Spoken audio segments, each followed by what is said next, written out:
Yeah, baby. What's going on, baby? Champion of the world, baby. Looks like you made it. Look how far you've come now, baby.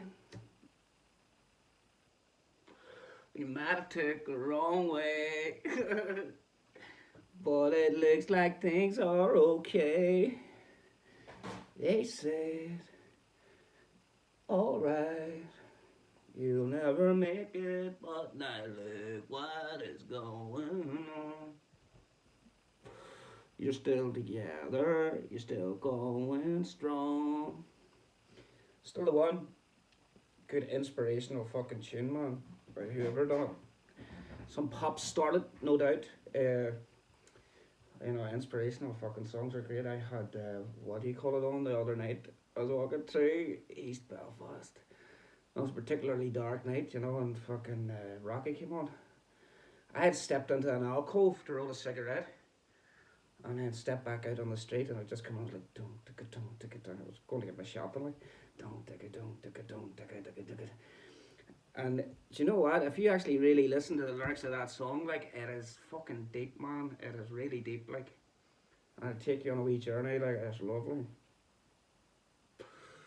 Wee journey, you know. There's nothing wrong with a wee journey, sure there's not. Wee fucking dander. You just go on it and then see where it leads. You get lost for a wee while. And then you find yourself in a fucking shed, locked, and it's on fire. This really happened. It's really happened. Well, that's a story for another time. Because tonight is all about Van Morrison. It's all about Van fucking Morrison, man. You know what I mean? National treasure. Not very well liked, but he is the man, like Van Morrison. He's fucking great, and he's playing the the McUlster Hall on fucking Thursday night. When's that? Tomorrow? No, day after tomorrow. Try that fucking burn my fucking hair here. We're trying to get a better angle there. So, me and my mates going to it. It's gonna be fucking fantastic, boy. Can't wait. Tickets were a bit steep, but it's Van Morrison, like, and it's seated fucking brilliant. You know what I mean? It's gonna be unreal. I'm about 90 up there singing like the very best of them, man. He's got to be one of the greatest singers of all time. Like, you can call him a grumpy cunt, you can say he's a fucking bastard, and he very well might be, but he's one of the greatest singers to have ever lived, in my opinion. Like, I think he's unreal. Like. You know, they say you shouldn't separate the art from the artist. I don't think that's necessarily true. And I think also that people get the wrong ideas sometimes, because they hear these stories and gossip and bits and bobs, or they catch somebody on a bad day. Can you imagine the stress that man's under? Like, the fucking, you know what I mean? The kind of job he's doing. And, you know, I watched a few of his interviews and stuff, and he says he's an introvert, really.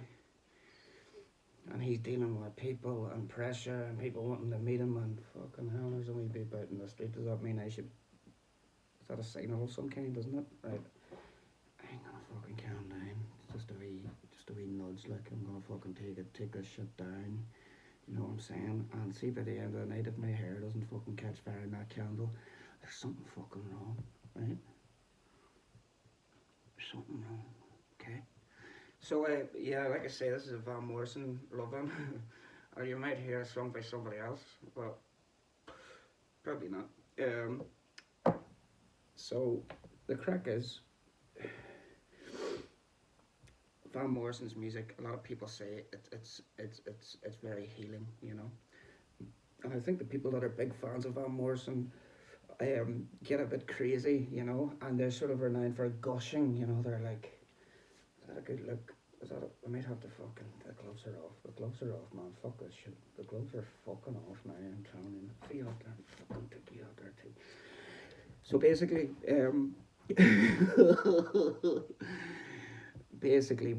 people are accused of gushing and stuff, and that really annoys people who aren't fans of him as well. They're like, fucking hell, you have to keep going on about him. Yeah, yeah, we do. It's kind of part of the whole deal with being a Van Morrison fan. You never fuck up about him.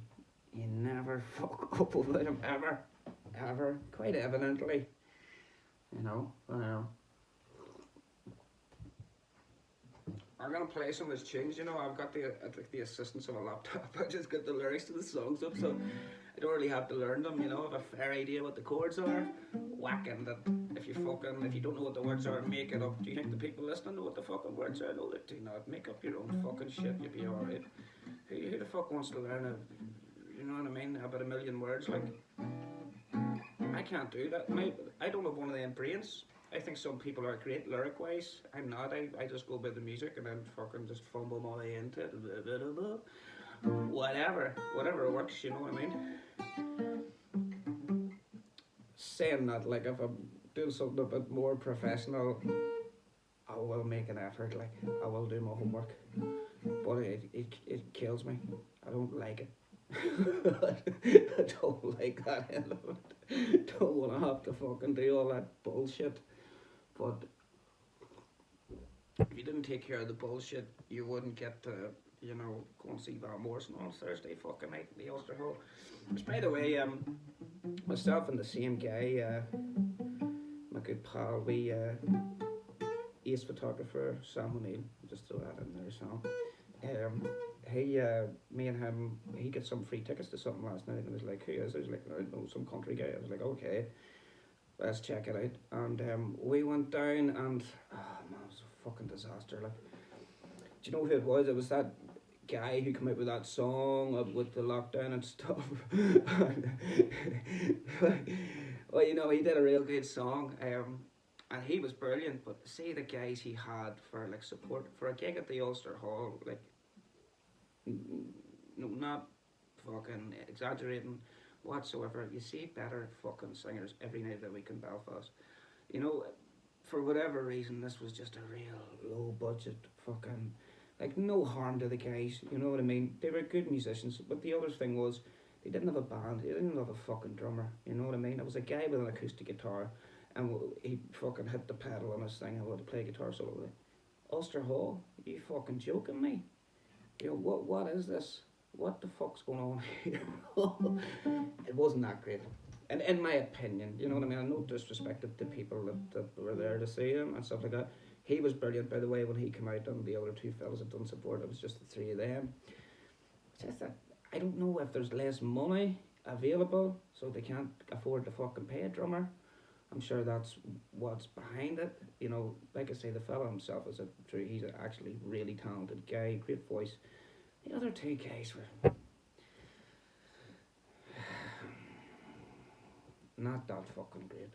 And, again, no offense to anybody that was there, but seemingly, most of us are probably musicians, aren't we?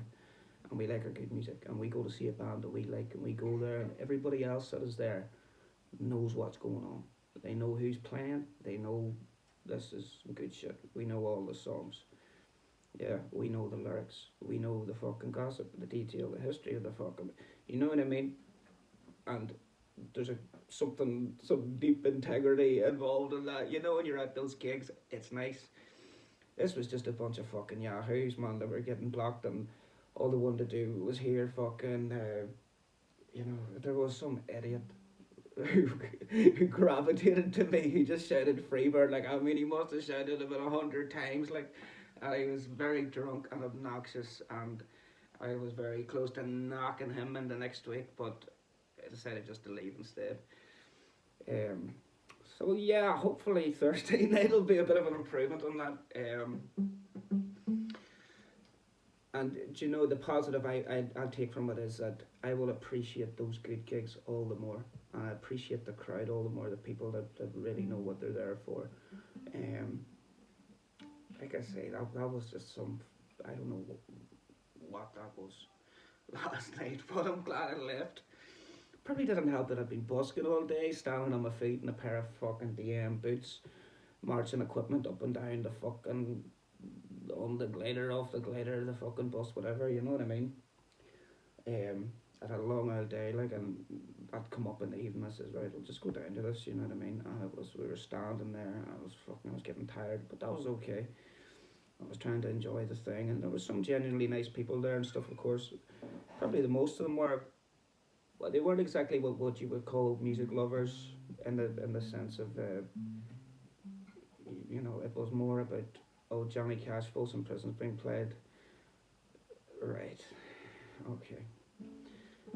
I don't mind that. Personally, I played any crowd and I will accommodate, and I do like that.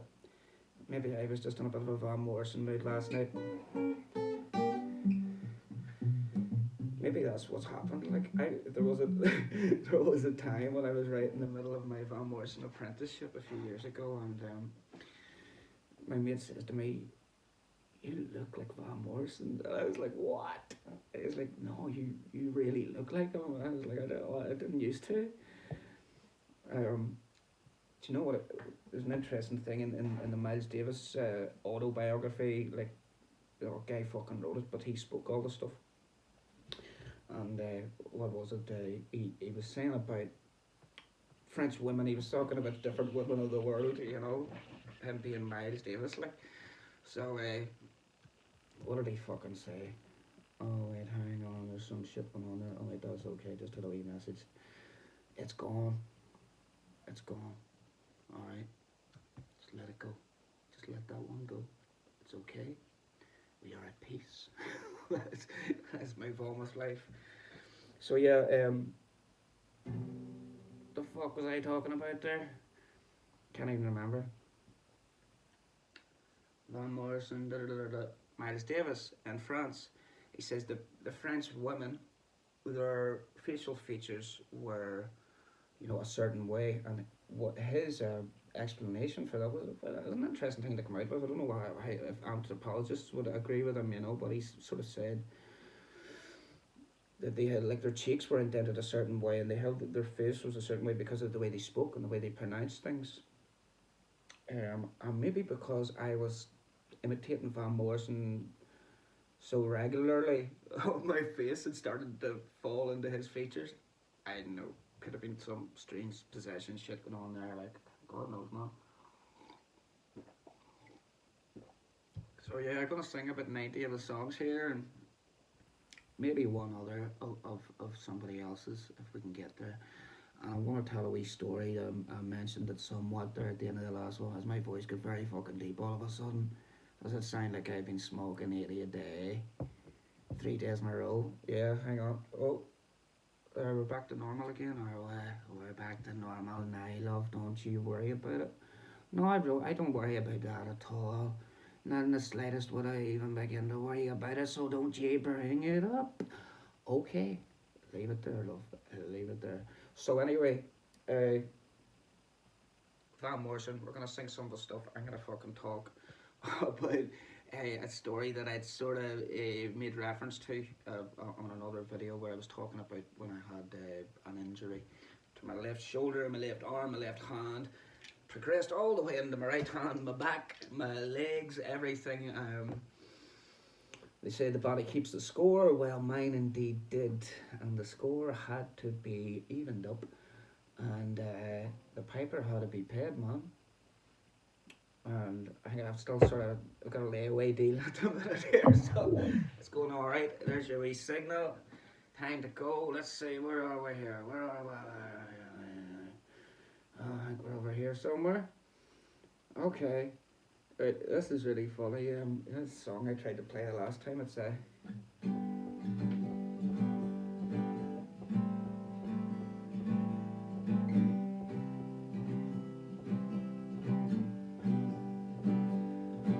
it's football. It's football.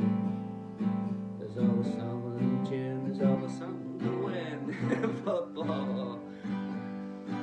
It's just funny because I was getting the lyrics up to all the Van Morrison tunes. I knocked this into Google to see if the lyrics would come up for the song. Unfortunately, they haven't. They should be. I might make an entry and get them in there once I've learned it, of course. That sort of goes football that wee bit, and then it goes. Is it there? Something there?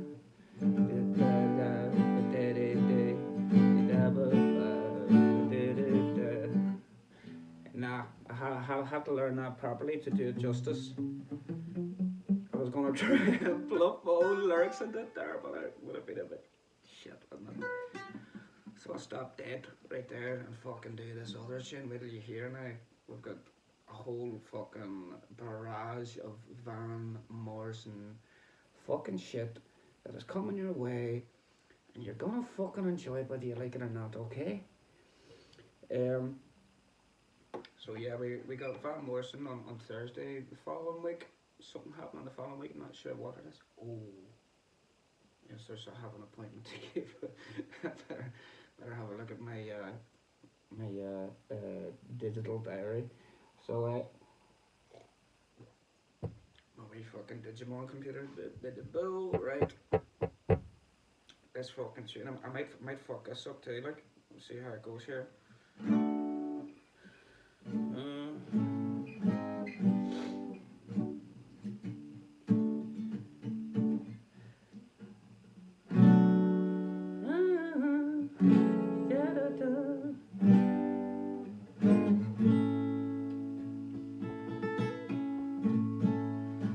This one's off the St. Dominic's preview album, second side. Boy and his dog went out looking for the rainbow. And you know what did they learn? Since that very day, walking by the river and running like a blue stream through the fields of stream and meadow, laughing all the way. Oh, redwood tree, please let us under. When we were young, we used to go under the redwood tree, and it smelled like rain, maybe even thunder. Won't you keep us from harm? Wonderful redwood tree. This is quite annoying, you know, because it's so late at night and stuff. Well, it's 5 to 11. It is a Tuesday night, so I can't be fucking hammered about me. Try and get a midway point to get a bit of dirt in this. Its pitch quite high as well, which is very annoying. Let's see. Where the fuck are we here? Okay, fine, let's go. Yeah, you bastard. Here we go. And a boy and his father when I'm looking for the lost dog. Oh, you know what haven't they learned since they did that together? See what I mean? It gets kind of loud when you try to put power on with the high notes. You kind of have to go loud. It's quite annoying, that isn't it? But it's not worry too much about it. They did not bring him back. He already had departed. But look at everything they have learned since that very day. Do this one right here. Oh, redwood tree, please let us under. Yes. When we were young, we used to go under the redwood tree, and it smelled like rain, maybe even thunder. Won't you keep us from harm? A wonderful redwood tree. There you go. I like that wee tune, you know. It's very nice on the record. It's got horns and stuff. It's one of those Van Morrison tunes. It's like a lesser known one, but it's a fucking beaut, you know. It's like when you've been through all the and it stoned me, crazy love, all into the mystic. You know, you've done all those ones and you start to get sick of it, and then let's try this album today. And next thing, this one comes on, and it's just like, oh, yes. Gods of Spotify, you have fucking deigned to allow me a beautiful thing. Thank you very much. Always appreciate it. Keep her lit, please. So that's that. It's a good little song, and the one that I would like to follow it up with before I start into my fucking tirade, man, because there's a lot of negativity gonna come out to this. That's why I'm being so happy now. It's like to lure you in, and then I'm just gonna go right down. Like you've heard me talking about being on a 2 and a fucking 4 and shit. This is minus fucking 50, mate. Okay, we're going to a very dark place tonight, and I want you to come along. So here we are. Now you'll hear me blethering on about East Belfast. I'm quite a proud wee resident of East Belfast. You know, I really like it. You know what I mean? It's a nice place, good community spirit, and you know I try to behave myself so they don't fucking put me out. But this is uh, this is a wee one off Van's Born to Sing album, which to me was to me that album was like that to me was his great album that the great album that he released, you know, in this later period. I know there was another one that come after what had the little bird on it. Was something sing or Born to Sing? No, Born to Sing's the one I'm talking about, isn't it? That was a fucking other one. That was quite good too. Don't get me wrong, but Born to Sing for me was beautiful. And you know what? It was just great because that's when I was writing in the midst of my van. Oh, you know, whole thing. So that had come out, and he was doing interviews about it and stuff like that. And it was fucking brilliant, man. It was fascinating, and it was a great, you know, a truly great album, which was insane to see that a guy from that age coming out and you know, he must maybe sort of went to himself like, right, I've had a few fucking duds here, you know what I mean? You can't fucking win every time. He puts an album out every year, you know what I mean? He's 70 at this stage. He's fucking 70 or 71. I think he just got the key to Belfast for 70. We were at that gig in the SSC. Been to see him a few times.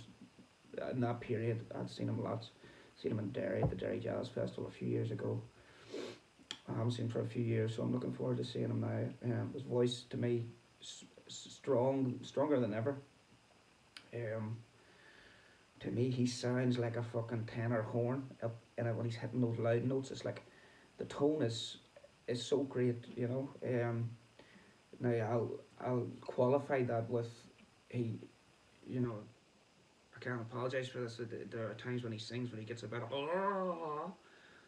so it's almost like in order for him to get away with sounding so fucking amazing that it'll blow your mind, he almost has to pay for it by sounding like complete shite sometimes too. I think there's some singers that are very consistent, but also with Van's style, it being that he is an improviser, a blues singer, with blues bass, you know, with of course, you know, the folk and the Irish stuff moved in, and the jazz thing, you know, it's the jazz element is that he's always mixing that up, and there's an authenticity there with Van. You know, the reason that I would rate him up there with your Sinatras and, you know, even your Muddy Waters and guys like that, I would have him in that line because he formed his own sound, you know, in a way he formed his own genre and was so influential to many other major artists, you know, Elton John, you know, Phil Lynott and stuff like that, Paul Brady. A lot of those guys learned a lot from Van, and many more of those that if you listen to a lot of different music, lesser known stuff, you'll hear it, you know. If you've got an ear on you, you'll hear it. You'll go, "Oh, that you can." I can see that guy was listening to the TV sheet stuff. You know, I go, "Oh, well, that guy's obviously taking this from here and this from there." And of course, that's a part of what we do as musicians. You know, and you make those connections and you sort of work out that family tree, if you like. But to me, like some of the vocal takes that Van's laying down, like something like Anna Stone may, like that's one of the greatest vocals ever laid down, in my opinion. You know, in soul music, period. Um, Funny, I was out for a cycle with a friend earlier, and she says to me, "Oh, do you not like foreigners?" I was like, "What?" I think she'd been listening to me talk some stuff on here, and she thinks because I keep talking about race and stuff that I'm like a some racist or something like that. I hope that's not the impression I'm giving off. Because it's not the truth. It's just like I say, me being from a boxing sort of that being one of my main interests. In boxing, they don't pussyfoot around that stuff. You know what I mean? It's not like, oh, well, he's a foreigner, so we must not say foreigner, or don't say this or don't say that. It's not like, no, we talk about these things, you know? And we all have differences and different cultures and stuff, and it's good to explore that. You know what I mean? Of course, you have jokes around these things to cut the tension as well, you know what I mean? Um, but it helps you form a better understanding and a deeper level of respect, you know, that you can then relate to each other better and learn more from each other and about each other's cultures. Um, so that's basically where I'm coming from with that. So, but for me, something like the And It Stoned Me, like that's a song I've been singing for years, and I have still never come close, you know, for to getting what he's put down on that original. And I've never actually sat down to learn it exactly what he's doing all the way because there's so many nuances and so many little things, and I kind of don't want to touch it on a way either. Not that I would do it any fucking where near as good as what Van Morrison can do it as much as I would love to, you know. I've got to be realistic about that. Maybe I will sit down with it and try and work it out, you know. But there are days when I sing. There's days when you're more open, and depending on the mood, depending on the environment and stuff, it's almost like little doors are unlocked, little musical doors are unlocked, and you can get to something that normally, oh, I've never been able to do that before. Normally, I don't hear that note, or I seem to be phrasing with an extra sophistication or complexity today, you know. And then you go out 1 or 2 days later, and it's not there. But that's part of the whole mystery. You can't really question that, or you know, you give yourself a headache if you try to work that out. You know, but he's right up there for me. That album's brilliant. There's some great songs on it. And like I say, watching the interviews, I learned a lot from watching those interviews. Because for me, he's one of, and I think it's the same, you know, all the way around with musical artists. You know, they don't give too much away. You know, there always has to be that element of mystery and something for you to find out. And listening to their interviews, and you might get a hint. You know, you might get a hint that'll take you somewhere closer to what you'd like to know, what you'd like to understand, to get you closer to what you feel is the direction that you would like to go in. So anyway, I'll play a bit of this, and it goes a little something like this.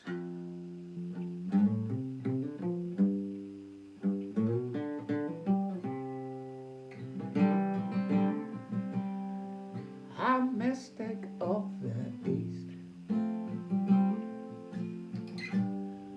Oh, mystics of the streets. I'm a mystic with no brief. I'm back out here on the street. Mystic out of race. I can't find no reason to speak. I just got in too deep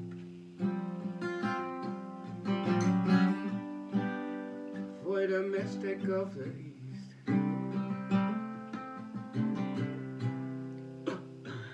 I was deep in the heart of time, deep in the heart of time, deep in the heart of time, deep in the heart. Oh, mystic with no peace. I'm back here in the East, fed up to the teeth.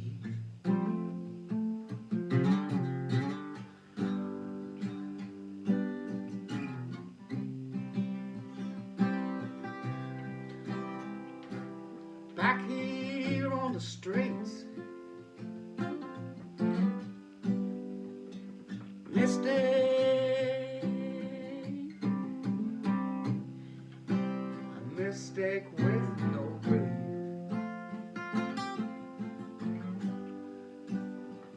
I can't find any reason to speak.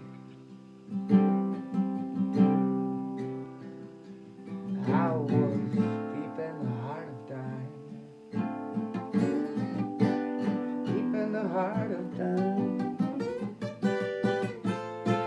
deep in the heart of dying. Mystic of the East.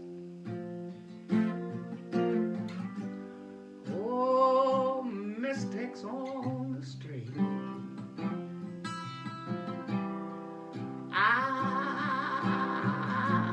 feel so far out of reach, but for the mystics of the streets. Mystic of the East. There you go. Nice and quick, short and sweet, hopefully sweet. And you know what? Was that one song? Did I play one song so I have to play another? No, you know what? I played 2 songs and we've got 2 left. So that means I have to talk about this guitar injury that I had, right? So, basic crack. When I was living in Belfast about the age of 24, 25, great life, you know, playing lots of gigs, everything that come along with it, you know, sex, drugs and rock and roll. That was the name of the game, man.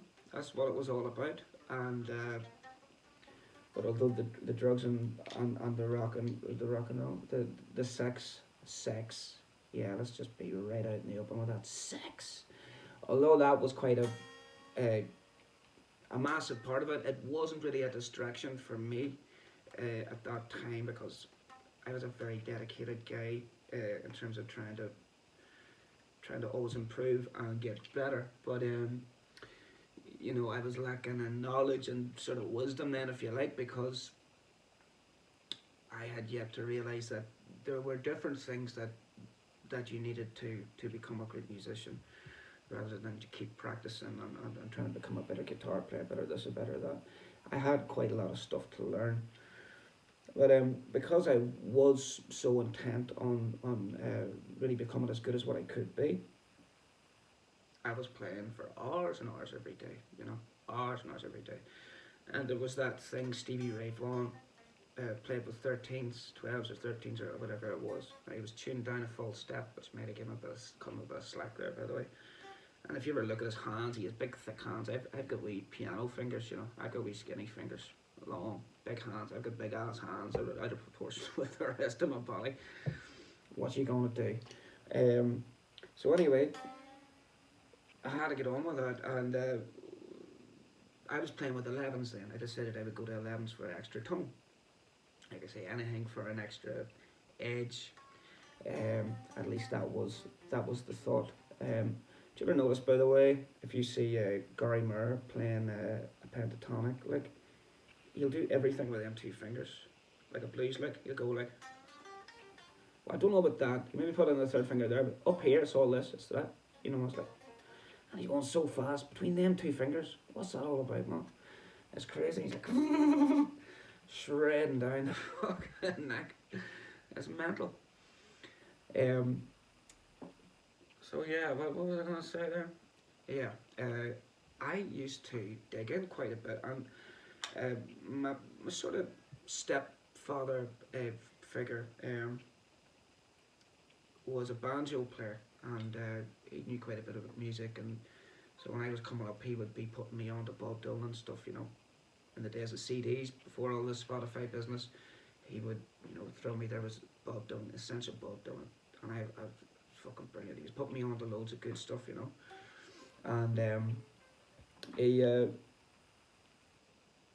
heard him talking once about a banjo player. He was into bluegrass banjo. That was the stuff that he really liked. I know he had a couple of very very nice banjos that he had. I think one of them was a Gibson, which was worth a bit of money. Like, it was a real good instrument. And I mean, he used to have the metronome sitting. It was the first time seeing a metronome. He had it sitting there. He would fucking practice with the metronome. He's stomping on the wooden floorboards upstairs. You fucking hear.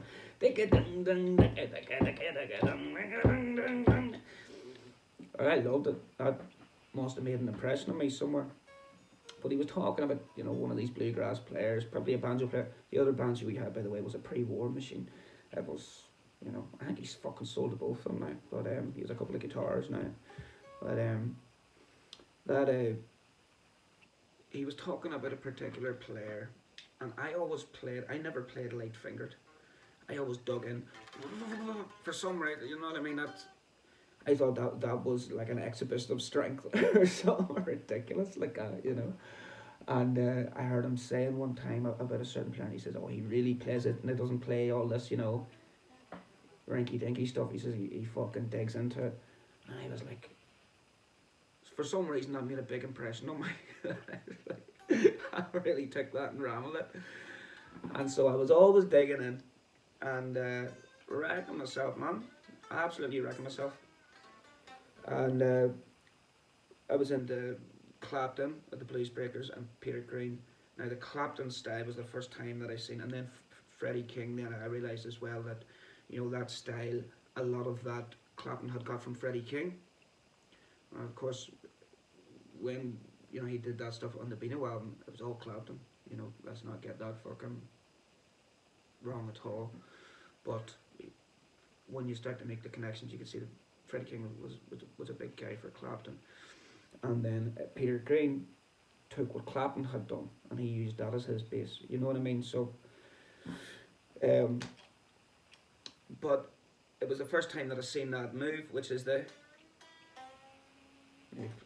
probably inaudible. I'll play it on here. So that bend up there, it would go like. Things like that. That I got from B.B. King.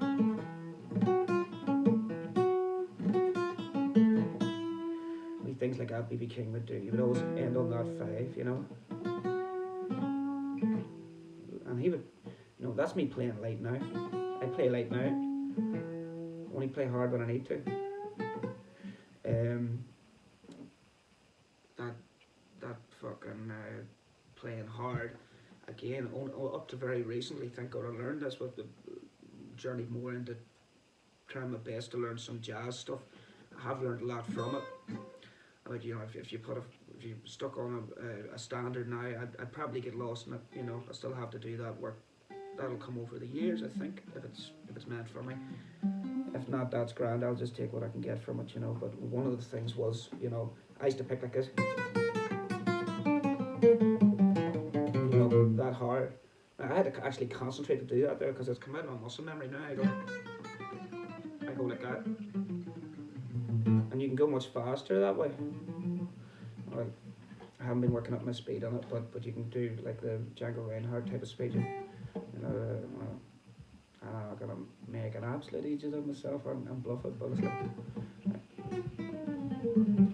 Like that sort of speed. Like I say, my chops aren't up to that level at the minute, but I was fit to get that, and that was due to lightning and just a little improvements on technique and things like that. And talk about having the wrong ideas of what it is that makes a good musician and stuff. One of my big problems was I thought I knew everything and wasn't willing to learn from somebody else. I didn't want a coach. I didn't want a mentor. I didn't want somebody older telling me this because I was a smart guy and I was already quite good, and I thought, oh well, I'll work it out. I'll listen to the records and I'll work it out, which is a very dangerous attitude to have. That in itself took me a while to undo, and I had to do, not if you like or anything else, but I had to do quite a bit of healing, quite a bit of inner work around that.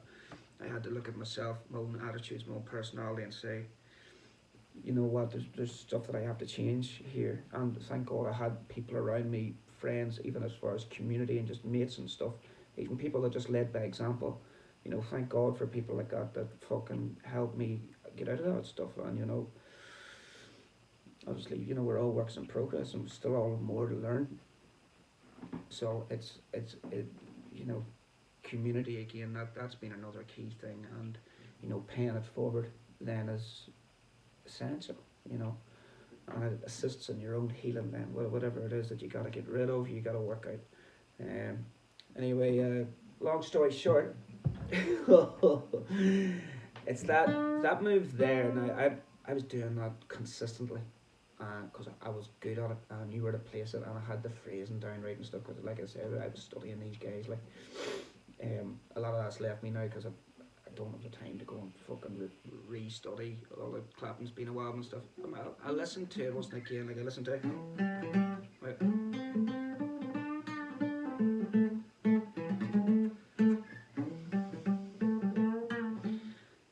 That song, Stepping Out, if you listen to not the Cream version, the playing's fantastic.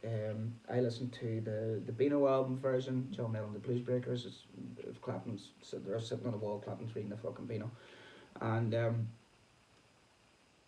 the version on that, the original version, Clapton's playing is delectable. I listen to it and I goes to myself, do you know what? He's fucking better than Peter Green. I've been a Peter Green acolyte my whole life. You listen to this with a bit of more maturity in my ears, and I'm going, Clapton was fucking better than Peter Green. Forget all that shit that people say, no, we really know. No, fucking Clapton's better than Peter Green. I say that now. I probably regret saying that, but that's what I felt like when I heard it. You know, that's what my head was saying to me. So yes, playing with the hard strings and doing stuff like that. It started in this finger then, that fingertip where I was putting so much pressure on. I just feel this little, there's something wrong. There was something wrong. And for somebody whose whole life was guitar playing, that was very, very hard to take. I was out of action for about 6 years. And you know, it wasn't like somebody who just has a hobby. You know, that was my life. I knew music was my life and was my passion. It was all it did. It was my career. It was my future career. As far as, you know, in my mind, that was all there for me. You know, and suddenly it was just lifted out from under me like a nice plate of dinner. You sit and starve and haven't eaten days. There you go. There's a nice fucking steak dinner for you, and you're ready to tuck in. You've got the cutlery. You're ready to go, and I just goes nah. And then the fucking bar's closed down. And that was kind of what it was like. It was my dream. It was my passion. It was my career. I thought it felt in me. It was my destiny. That was taken away from me.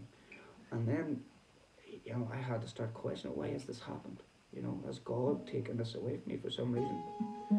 Have I done something wrong here? And I had to start looking at some of my behaviours and some of the stuff like that. And that's the road I went down. That may have been erroneous. I may have been carrying erroneous beliefs and it was simply a physical thing. Other people are very much of the opinion that The Body Keeps the Score, which is the name of a very good book which talks about physical injuries and how their origins may lie in spiritual, mental or emotional maladies. So I think I had been behaving wrong and doing the wrong things, you know, surrounding women and stuff like that, you know, playing around with people's feelings and stuff like that. Getting into a lot of fights and stuff when I was drunk and things like this. And it seemed like I had this great gift and this beautiful lifestyle, and suddenly it was just, like I say, very hard to deal with. I've had some trouble with quite a bit of trouble with mental illness following that. Diagnosed with bipolar, you know, I've been in mental health quite a few times, you know, I've had quite a few admissions. I'm in a pretty good place now. Hopefully.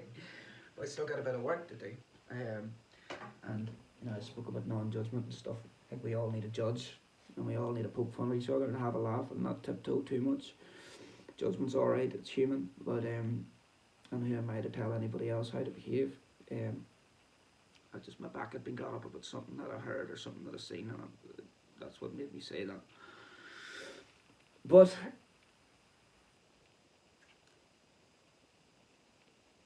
I think, you know, with mental illness, there's the stigma that, oh, if somebody goes mad, it suddenly becomes it becomes gossip. and stuff like that. You know, whether it be a small town or a big town like Belfast, and you know, people may look at you sitting there and go, "Oh, he's lala, he's crazy, he's mad," or something like that. Which yeah, I am. You know what I mean? And many others are.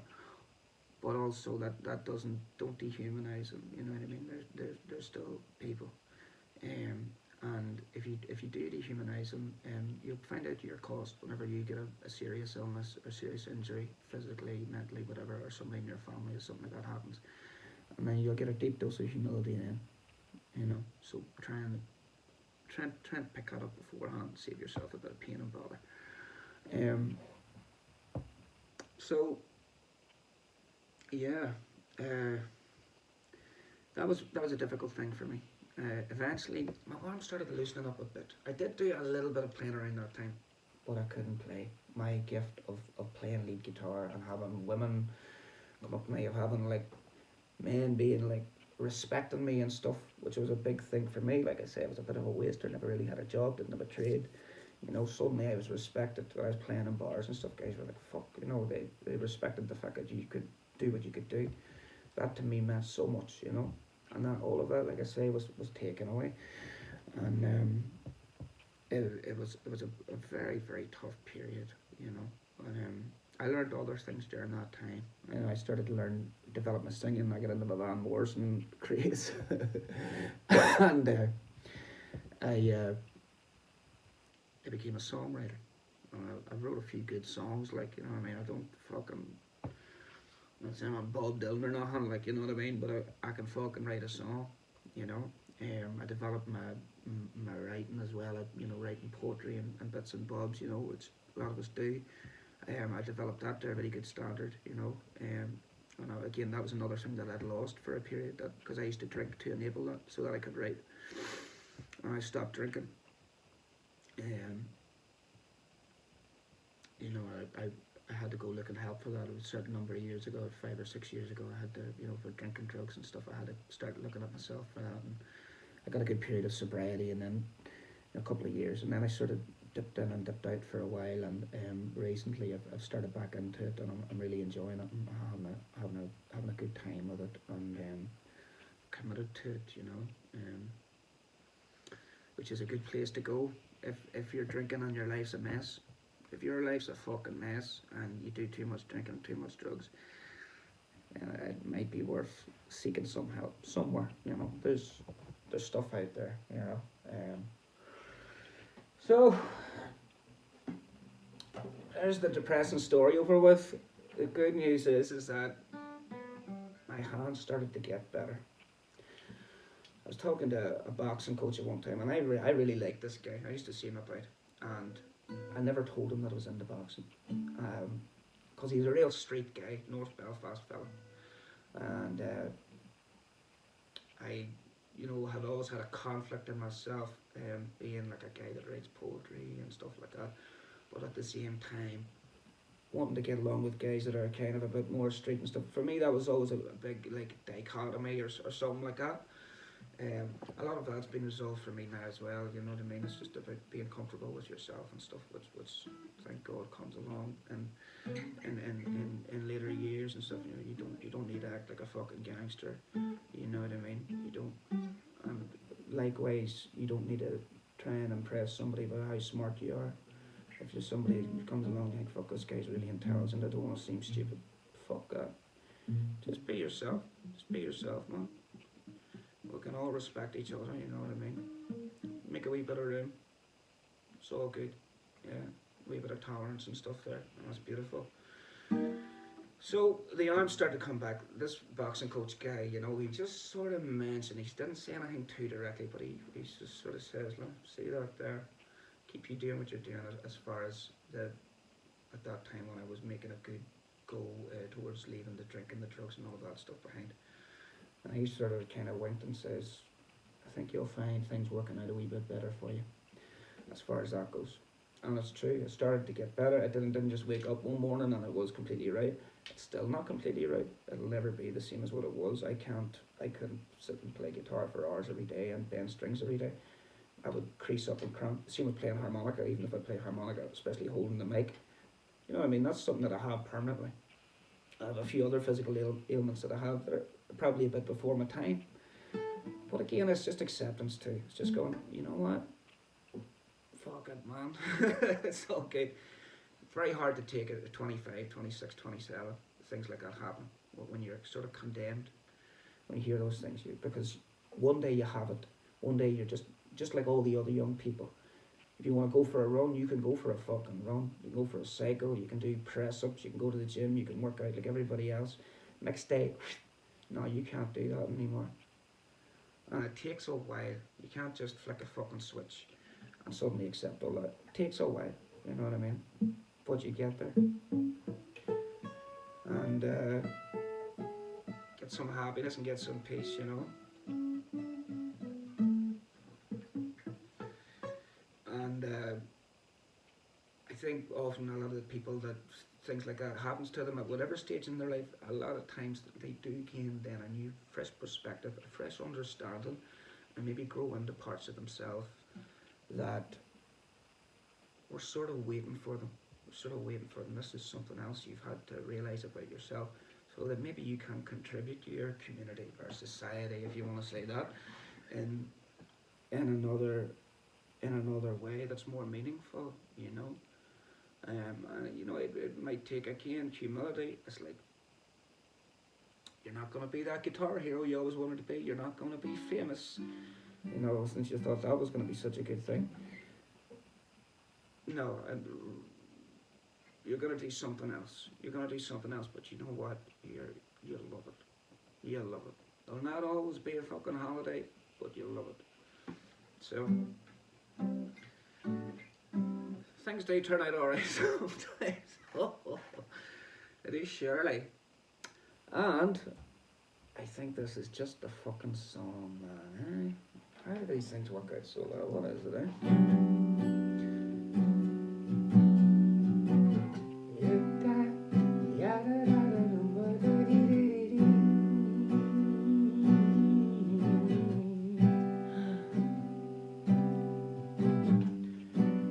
I wanna know, did you get the feeling? Did you get it down in your soul? Yes. I wanna know, did you get the feeling?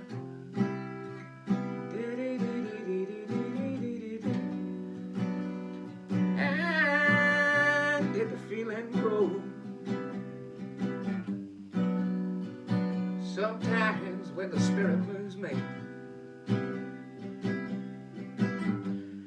I can do so many wondrous things.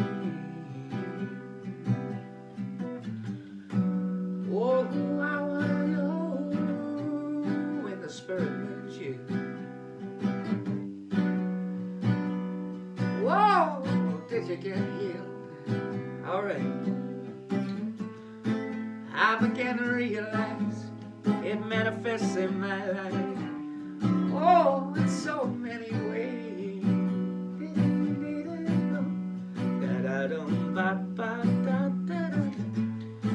Every day I wanna talk about it, walk about it. I wanna be daily close and walking.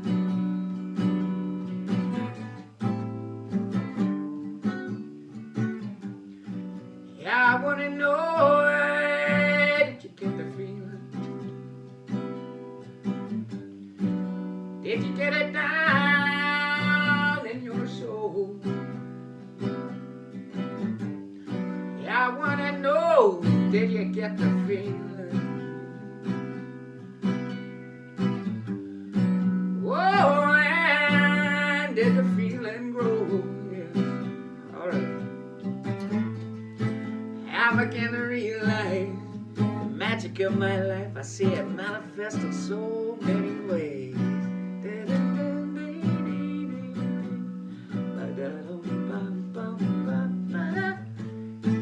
Every day it keeps getting better and better. I wanna be daily walking close with you. Alright.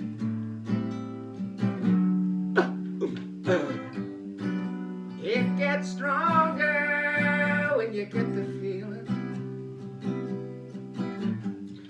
when you get it down in your soul,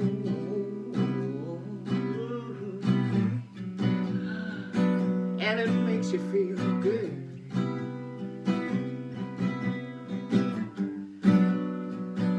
And makes you feel whole. And when the spirit moves you, and it fills you through and through,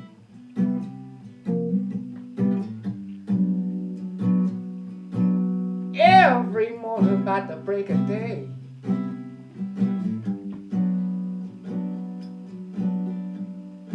did you get here? There you go, lovely wee tune. I believe that's off the Magic Time album.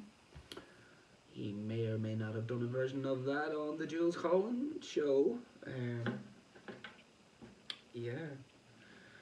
And you know what? I was going to play one more song. I'm going to play two more songs because I just thought of one that he had played on the Jules Holland song, I believe it was. This is one called Celtic New Year.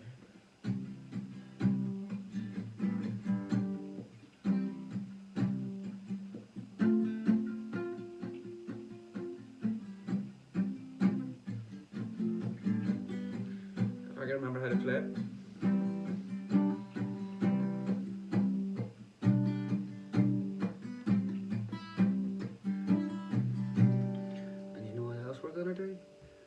We're gonna get the lyrics up. Yes, we are. And I do believe that it's just that time of year, or somewhere close to it.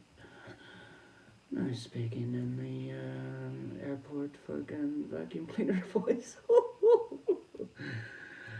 Yeah, baby.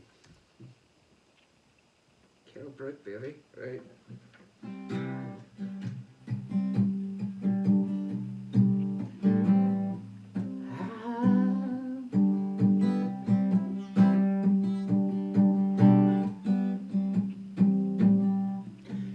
I don't see you through the week,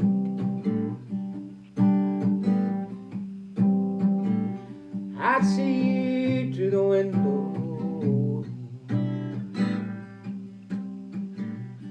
I see you next time when we're talking on the telephone.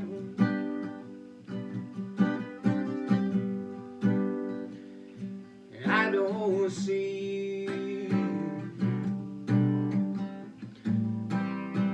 that Indian somewhere.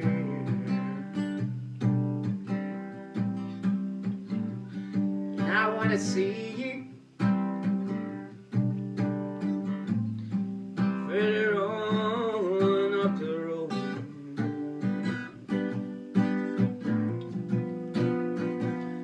And I said, oh, won't you come back? Got to see you, my dear. Won't you come back in the Celtic New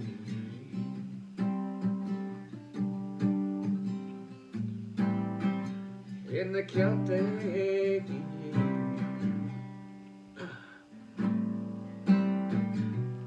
I don't see you when I'm going down Louisiana. If I don't see you when I'm down on Bourbon Street,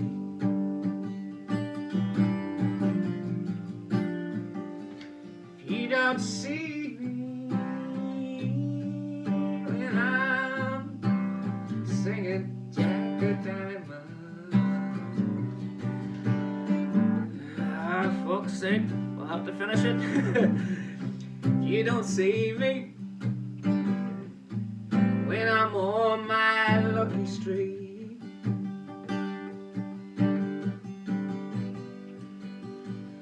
I want you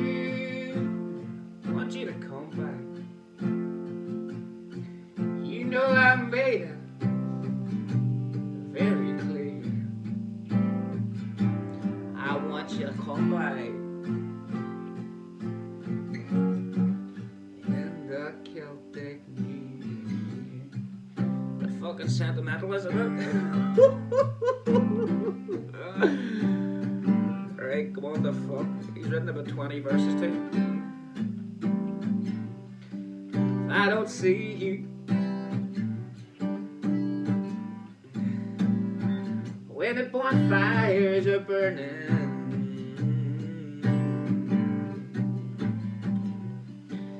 I don't see you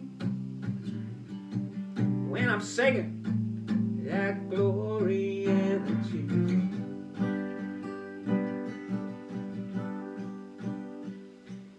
I've got to see you when it's raining deep inside the forest. I've got to see you at the winning of the moon. Come on, man, come on. Right, one last chorus now. This is us, swear to God. I said, oh, won't you come back? No, I miss you, my dear. I want you to come back in the Celtic New Year. Let's fucking go. Get it out of you, son. Right. One more song. I told my wee sob story, haven't I? Fucking brilliant. Right, let's see now what's going on. I got a cigarette too, so I would love a cup of tea, but I don't have any. Well, I can't really run out and make a cup of tea and stuff. It's not right. And I'm not gonna take the camera in because actually I could do that. Yeah, let's do this. It sort of ruins the illusion, like. But who gives a fuck, man? That's the sort of stuff I keep on my windowsill. Toothbrush, you know, who needs a fucking bathroom? There's a few ginger beers. Frubes. These all like frubes, you fucking bastards. Oh, jeez, it's going everywhere. Right, what are we looking here? Ginger beer? Have we ginger beer? Root beer? Ginger beer? Root beer? I'll do root beer because I've fucking... It's slightly OCD. I don't want to leave an uneven fucking number, so I'll have to fucking take the right number. Where are we here? Look at this. Yeah, nice, lovely. Fucking labels, no, not even where using supermarket. Not good. Yeah, come off like a wee groats. You know what I mean? Who needs alcohol when you've got the likes of that? A few fucking pistachio nuts there, yogurt, raisins, blueberries. What more do you fucking want? What in there? Woo. So you know what I mean? Life's good, isn't it? Life is fucking good, man. You got your ginger beer, right? Look at that there. A wee cup of tea, lovely cup. Got bees on it. I like bees, you know. And hedgehogs. Quite fond of the wee hedgehogs. So yeah, man. Tried to lay all that negativity on you earlier there, you know, but it's more or less like a healing thing, isn't it? Because to give myself credit here, there was some, you know what I mean? I think it was kind of like you could listen to that there and be like, oh, fucking head's going here. I need a fucking drink. You know, so it's all good. I'm a fucking candle tonight in the ring, man. I've fucking words against me. Everybody's against me. Everything's going to shit. You will wee root beer, fucking fire that in there, do what you want, stones and all, look at that there, it's like a fucking lump of coal. Eh? Magic? Do magic and all. Fucking whatever you want. There's that there, wee torch. Not good? You know what I mean? Like, it's fucking life's good, like.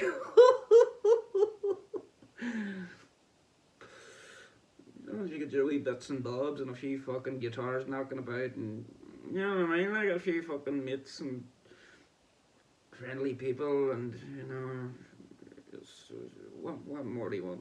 A driving license, a car, a few other things on that list that I'll just have to think about them actually, to be honest, you know. But or write them down in pencil. And I just tear it out, burn it. Right.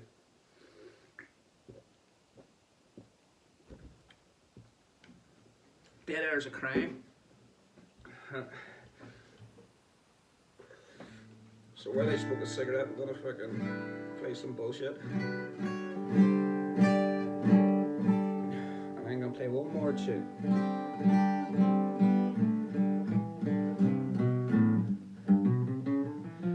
Sister, sister.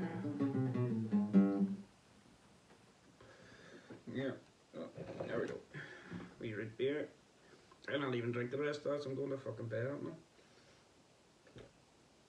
Put it back in the fridge, do rightly.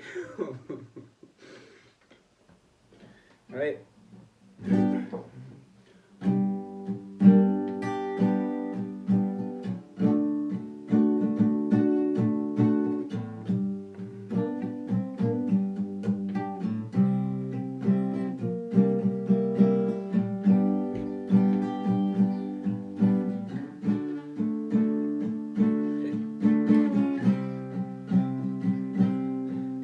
I was slagging those guys at the Ulster Hall. But fucking hypocritical, wasn't it? You're a slave to the capitalist system, which is ruled by the global elite. What happened to the individual? What happened to the working class white? He filled his head with so much propaganda, entertainment on TV, and all kinds of shite. What happened to the individual when he gave up all of his rights? Tell you up is down and wrong is right. Nothing to hang your head on. Can't even get uptight. You're controlled by the media. Everything you say and do. What happened to the individual? Tell me what happened to you. Tell you up is dying, not able to fight. Keep your docile and complacent, can't even get uptight. All controlled by the media, and you don't know what you can do. They took away your constitution. You don't even know what happened to you. Oh, awful is the language yet they taught you to talk, but you can't even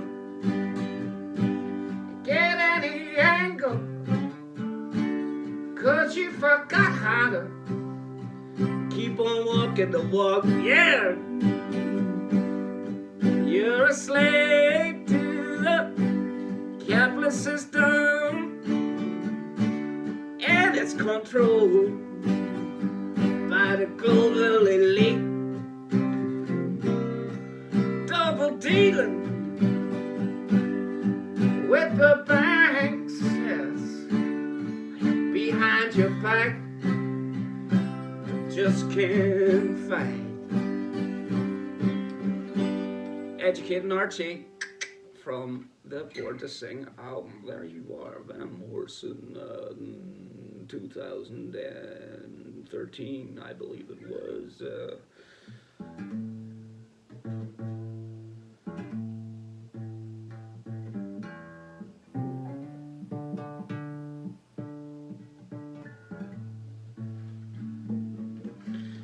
Hang on, we might need to do another fucking tune here. Oh, Jesus. I know, mate.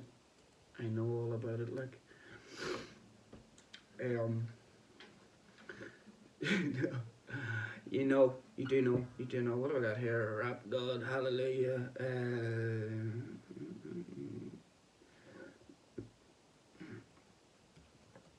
All right, we got this shit. We got this. We have absolutely got this. Okay. You know, oh, fuck off, Celine Dion. What? What? I like Celine Dion, but do you know what? I think she's good with the Bee Gees. You know that immortality, fucking classic. But I'm not gonna be singing it like. Right, here's this here. What do you see? Right.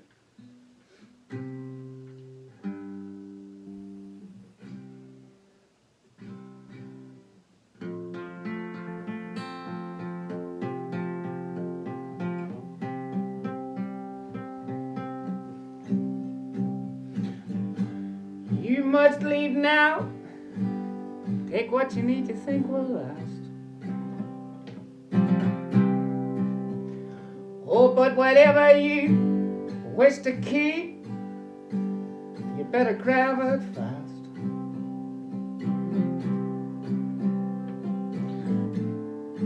You understand you're orphan with this gun. Oh, he's crying like a fire in the sun.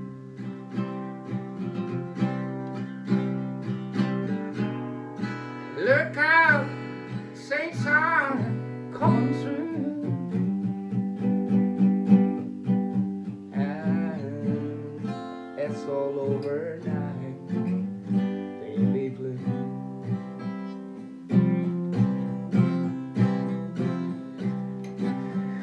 Fuck's sake. Highway is for gamblers. Better use your sense. Take what you have gathered from coincidence. Oh, the empty-handed painter from your streets. You know that he's drawing crazy patterns on your sheets.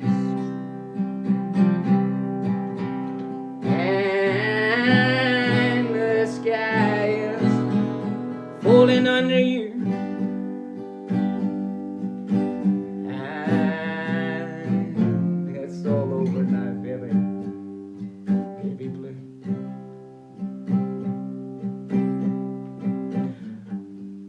All your seasick sailors, they are rowing home. Your empty-handed army is all going home. Your lover, who just walked out the door, has taken all his blankets from the floor.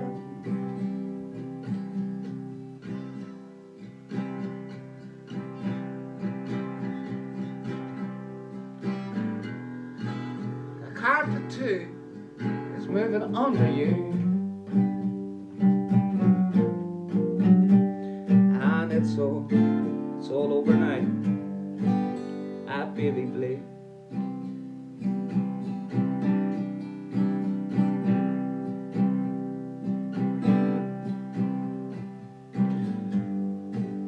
Leave your stepping stones behind you. There's something now that calls.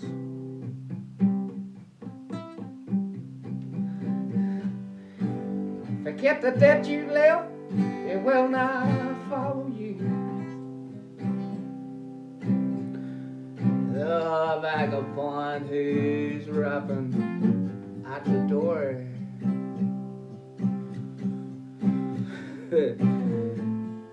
Standing in the clothes that you once wore. Oh, strike another match.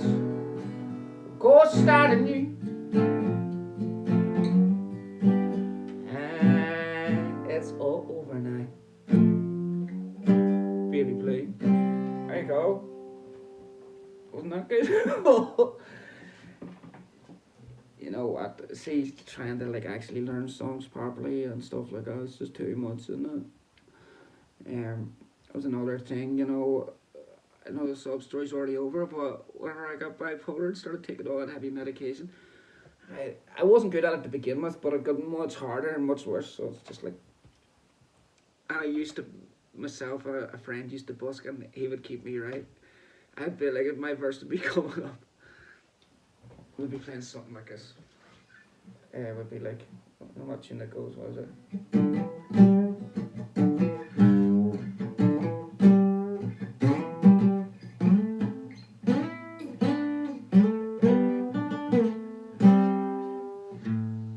When I get off of this mountain, there's a place where I wanna go. Down to the Mississippi River, to the Gulf of Mexico. Lake Blunt, Louisiana, that's the girl I once knew.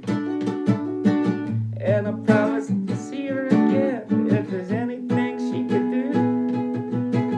Up on Purple Creek, she sends me if I spring a lake. She mends me, I don't have to speak. She defends me. Drunk stream if I never say one.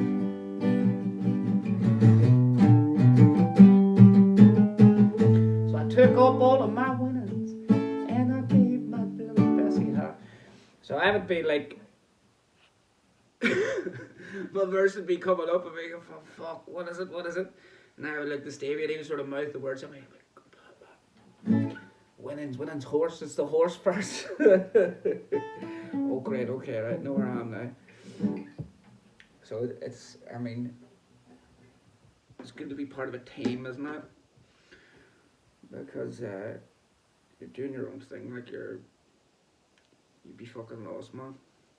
It's all about collaboration, and it like you fucking gotta be working with people. Otherwise, it's just not gonna happen. You know, it's just not gonna happen.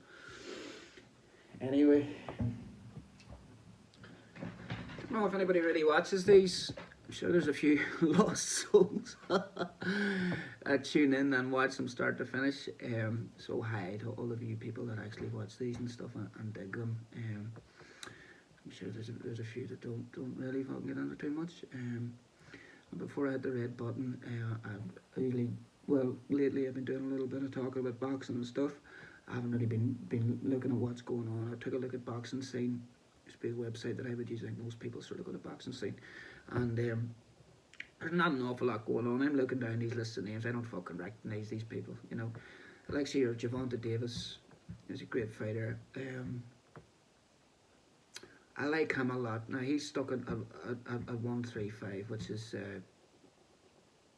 what is that? Light fucking welterweight. That's lightweight, isn't it?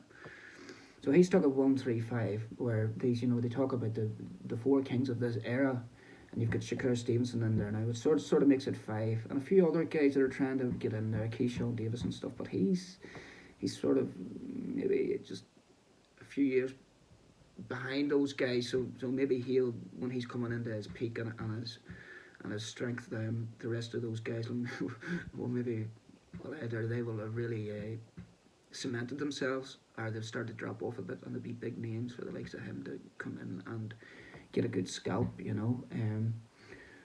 I watched a few of Keyshawn's earliest fights. He fought in the undercard of the Canelo Billy Joe Saunders fight, a big stadium fight in Mexico, and or was it in Dallas? It was wherever it was, but it was a lot of people, 80,000, you know, and something like that. And What's your man?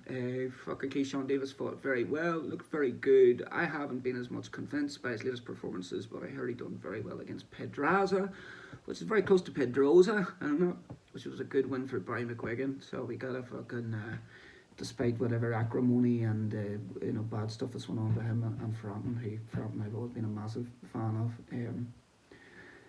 I went to all the big Frampton fights that were over here. I went to them. Like I went to the one down in the docks where he got the world title against Martinez, wasn't it? Is that what you call the guy? Martinez.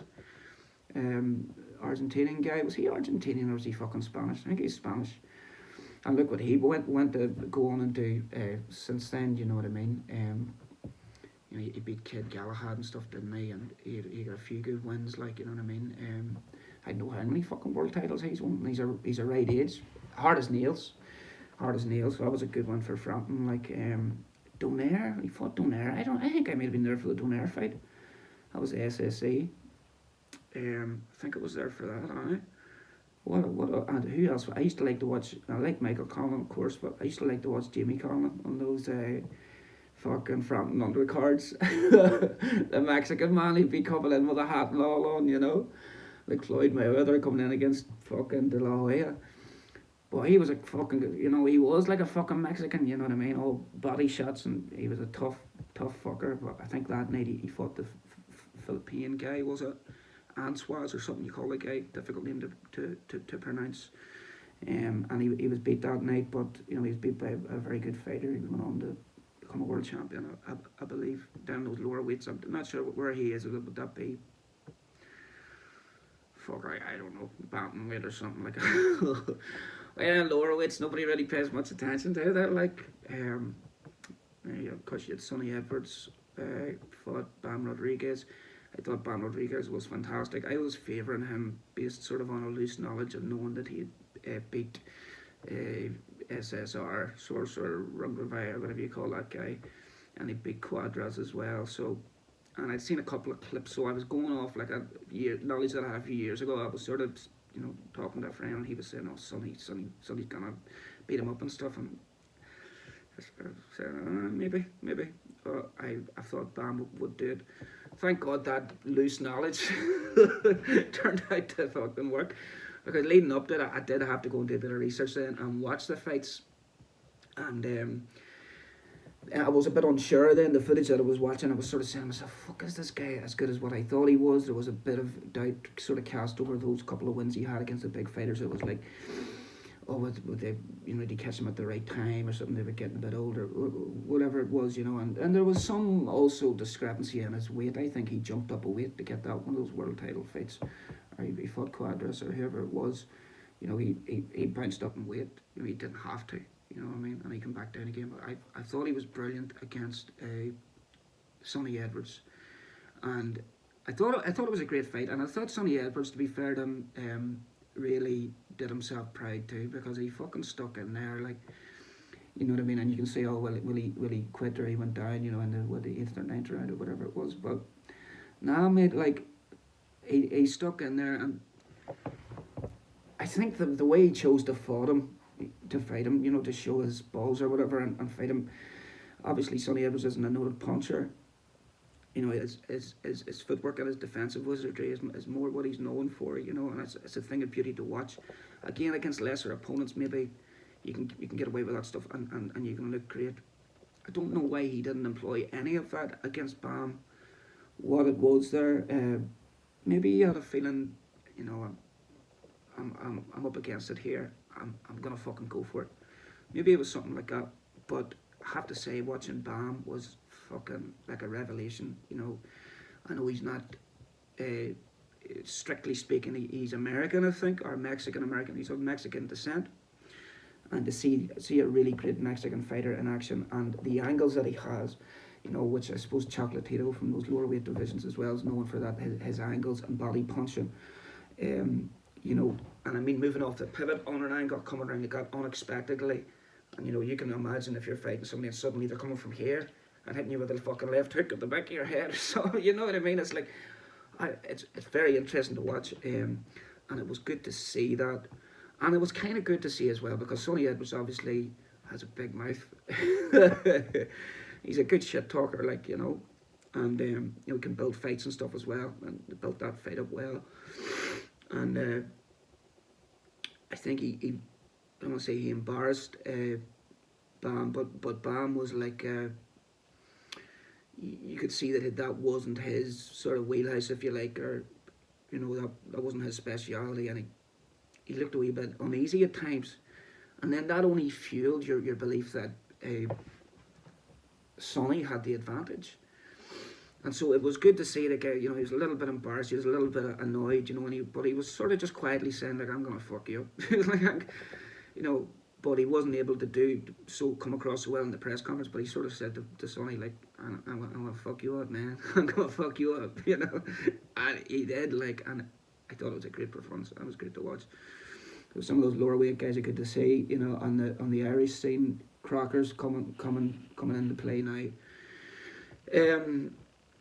I didn't see him at the Ulster Hall there. I was booked to go to something else. I would have loved to have seen him. I'll definitely get another one of his fights. I'd watched him versus Tyrone McKenna.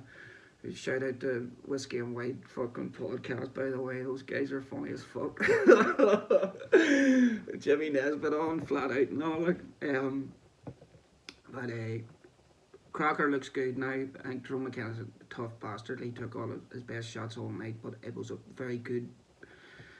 A good experience for Crocker. I think I think you've seen a lot of his best moves, but I think he got a bit stuck in places because Tyrone McKenna was so tough, but also such a good fighter that he was retaliating too. He was getting to get off a lot of his best shots, but I think he sort of repeated the same pattern a few too many times. And there's a bit more diversity and a bit more variation in his shot selection. And when he's in there and he's in a real situation against somebody else, to be able to think up on the move. Now, what do I know? I'm only an observer. He's never boxed in his life. Had a few street fights. And I sparred a guy in his front living room one time and he beat the fuck out of me. Well, I got a few good shots in, to be fair, But that was a nice wee humbling for me. But yeah, it's good to see stuff happening on the Irish scene, and there's been good boxers for years. Ryan Burnett as well. He was great, I've seen both his world title fights in the SSC, or the Odyssey as it used to be called. He was great to watch, he had a lot of funny little moves and stuff that he done with his hands, funny shit, to confuse the fighter. I think that was the second guy he fought, and like he beat him. He didn't have to fight him the way he did, similar to Sonny Edwards. But again, in boxing, it's this thing, isn't it? If you're a fighter, you want to prove that you're macho. You're not just a thinking fighter. You're not just a skilled guy. You're not just a pretty boy. I can go in there and I can fucking have a fight as well. You know what I mean? It's kind of an everyman, isn't it? Like so. But Burnett went to hospital after that fight. He beat the guy. No fucking dispute over that. Like he hammered the guy, but he took a few good shots, and. I suppose he made sure of it, over the 12-round distance, that nobody was going to take it away from him and say, oh, well, you ran all night or something like that, because that's a danger too. You look at the Teofimo fight, who did Teofimo fight? Fucking some guy, Jermaine Ortiz, or Jermaine, is it? He fought Lomachenko, one of Lomachenko's comeback fights after the Haney defeat, or was it between Haney and Lomachenko, whatever it was. And I thought he did very well against Lomachenko. Teofimo fight, he ran too much. He didn't show that he wanted it enough. You know what I mean? You hear it said,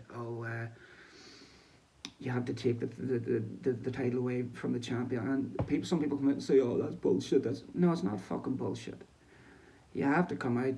You know what I mean?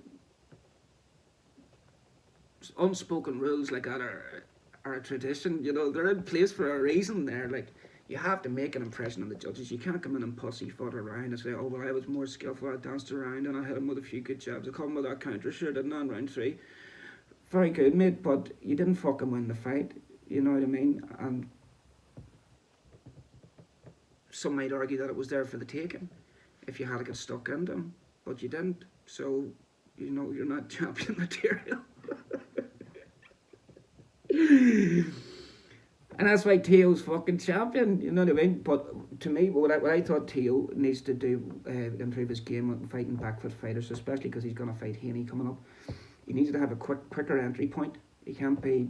His legs was very heavy underneath him in that fight, because he's trying to sit down on his shots too much. He needs to have a quick step in, more amateur style, and throw quick straight shots and flurries, different angles, hooks up and down. Just scoring shots. You can't be running after people trying to knock him out all night. That's not always going to work, especially when you come up against an athletic sort of mover like that. He's also got a brain in his head. He mightn't be champion material, but he's smart, And when you come up against Haney's very fucking smart, and he's a back foot fighter. He's a defensive wizard, and he mightn't be the biggest puncher. Haney, you could see against Lomachenko there, and Prograis fight, he's sitting down on his shots a bit more. He comes in with a heavy shot to the body, like a straight right to the body, which is an interesting shot to lead off with. Sort of like Mayweather leading with the jab to the body. It's something different, gives you something different to think about. And it's a strange move because it's such a slow transition that the whole completion of the move, it's like you feel like there's a gap there, but he comes through it with such momentum and a steadiness in it. So Teofimo needs maybe a couple of fights before he gets to Haney. He needs a couple more daft fights before he fucking fights somebody very decent, and go on and work on those things and bring him into his game. Doesn't mean he has to fucking do it all the time. It's just something that he can do if he's in that situation, because the big fights that he did win, tactically he was on point and so well drilled and disciplined against Lomachenko. With the shoulder roll, with the steady pressure, with the jab. There was something about his intent that night. Nobody was going to take it away from him, you know what I mean? But also how he fought, the game plan, obviously that was one that they'd been looking towards for probably years. So they'd been studying Lomachenko, and he had his move off from the angle, when Lomachenko obviously is known for those same angles that we talked about. Teofimo had a remedy for that. When he seen the typical angle, the most usual angle that Lomachenko would take, he was ready to step with him around the other way, so it was straightened up again. They had that well drilled. He needs to be looking at Haney now and saying, right, what way does this guy fight? What way we can break this down? You know what I mean? And in the interim, working those other elements of his game. Obviously he's a fucking world champion boxer. He doesn't need some wee fella from Belfast or thereabouts fucking telling him what to do. But it's just my opinion. I think if he can bring a few of those elements into what he's doing, he can become a little more complete. Again, he fought Josh Taylor. Josh Taylor came to him. You know what I mean? Now, it was a classic performance, and they probably studied him. There's a lot of tape in Josh Taylor. His style is very consistent. The way that he's fought against maybe who was the big Russian guy, or Ukrainian guy, the big tall guy. Terence Crawford fought him and beat him as well. He was a world champion, and